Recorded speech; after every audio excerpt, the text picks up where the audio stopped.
Hello and welcome. As you have seen in my previous videos, I have been discussing the sexually immoral teachings of the Quran and Muhammad. In this video, I will be continuing that topic. Please note I will not be attacking Muhammad or Muslims. I will simply read Islamic sources and then ask Muslims some important questions. So let's begin. Let us turn to the Quran, chapter 66, verse 1. It says, quote, يا أيها النبي لما تحرم ما أحل الله لك تبتغي مرضات أزواجك والله غفور رحيم, which translates as, O Prophet, why do you forbid yourself that which Allah has made lawful for you? You seek to please your wives, and Allah is forgiving, merciful.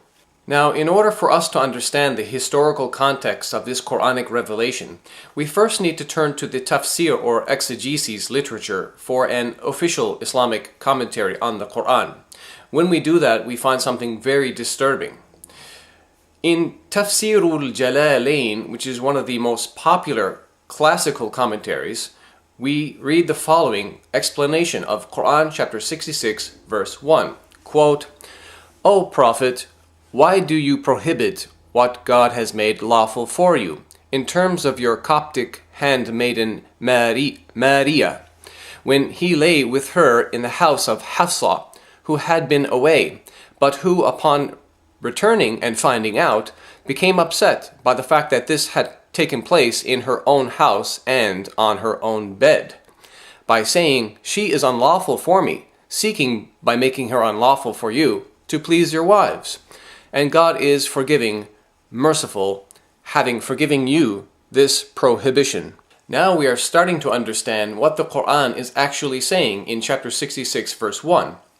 Muhammad's wife Hafsa caught him in her house and on her own bed having sex with another woman. Muhammad was not married to this woman, she was only his female slave.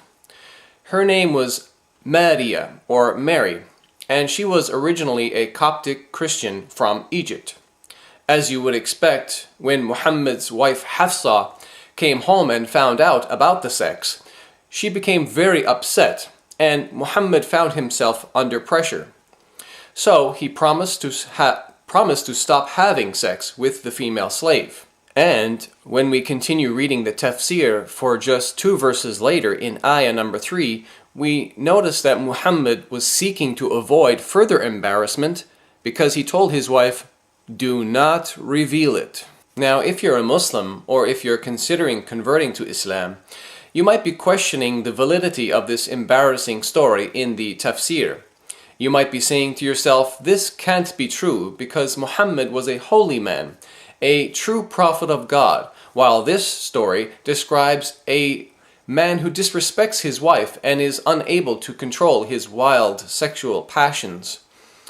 Basically, it's a story where Muhammad's wife catches him having sex with a slave. So, how does Muhammad get out of this dilemma? Well, he conveniently claims to receive a revelation from God, Quran chapter 66, verse 1, which effectively silences his protesting wives and makes permissible for him sex with a female slave. Well, for those of you questioning the validity of this story, I'm sorry to inform you, but this story does find validation and confirmation in the following authentic hadith. In Sunan an-Nasa'i, volume 4, hadith number 3411, we read, quote, عن أنس أن رسول الله كانت له أمة يطأها فلم تزل به عائشة وحفصة حتى حرمها على نفسه فأنزل الله عز وجل يا أيها النبي لما تحرم ما أحل الله لك إلى آخر الآية. The translation is, it was narrated from Anas that the Messenger of Allah, meaning Muhammad, had a female slave with whom he had sexual intercourse, but Aisha and Hafsa would not leave him alone until he said that she was forbidden for him. Then Allah, the Mighty and Sublime, revealed, quote, O Prophet, why do you forbid for yourself that which Allah has allowed to you. Quran 66 verse 1 until the end of the verse. And this hadith is indeed sahih or authentic. So as you have just seen, this story is indeed authentic and is therefore very damaging to the reputation of Muhammad. Listen, I'm not making this story up. Instead, you've seen it yourselves directly from the Islamic sources. And if you're angry right now, then you're not angry at me. Actually, you're angry at the sources of Islam. And in fact, if Islam didn't teach these things, I wouldn't even be making these videos. And think about it. To add insult to injury, just read Quran chapter 66 verses 3 to 5. You will see the God of the Quran, Allah, actually criticizes Muhammad's protesting wives, Aisha and Hafsa, for condemning him for having sex with Mary, the slave, a woman who he was not married to. Now here are my questions for Muslims to think about and answer. Question number 1. Why didn't Muhammad just wait for his wife Hafsa to come home and fulfill his sexual desires with her, rather than having sex with a female slave in the temporary absence of Hafsa? Question number 2. To add insult to injury, Muhammad performed that sexual act in the house of Hafsa and on her bed.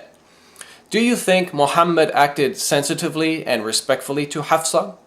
In fact, if you really want to understand how Hafsa felt when she came home and found out what Muhammad did, you can read about her reaction in the History of At-Tabari, Volume 9, page 131. In the bottom footnote, it says about Hafsa, quote, "One day, when she returned from her father's house, she found the Messenger of God, meaning Muhammad, with Maria in her house and burst into hysterical behavior." Question number 3. If Hafsa was perhaps on her menses and was therefore unavailable to please Muhammad, then why didn't he just wait to see one of his other wives and fulfill his sexual desires with one of them? Remember, chapter 66 of the Quran is not a Meccan surah, but is actually a Medinan surah. And we know that in the Medinan period, Muhammad already had multiple wives available to him, and specifically at the time when he obtained Mary as a female slave. And we know Muhammad used to take turns visiting and staying with different wives on different nights. So why couldn't he just control his sexual passions and prevent himself from having sex with that female slave? These are my questions for you, Muslims, to think about and answer. Thank you for watching.